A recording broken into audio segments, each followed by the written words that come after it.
મિત્રો, કેમ છો બધાય? મજામાં? હું તમારો ભાઈ કૌશલભાઈ.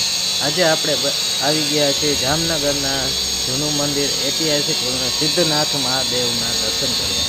તો ચાલો આપણે દર્શન નિહાળીએ સિદ્ધનાથ મહાદેવના.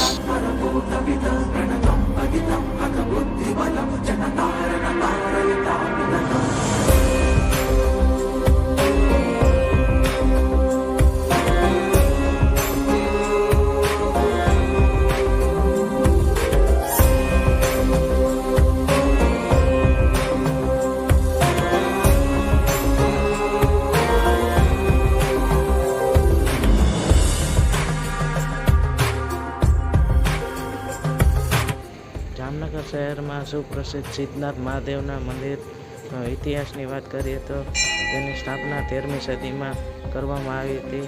આજથી લગભગ 700 કે 800 વર્ષ પહેલાં કરવામાં આવી હતી.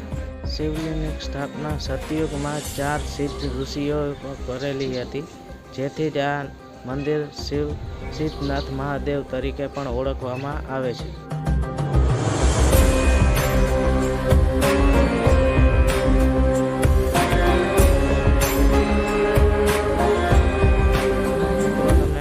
વિડીયો ગમ્યો હોય તો લાઈક કરો, શેર કરો અને સબસ્ક્રાઈબ પણ કરી દો.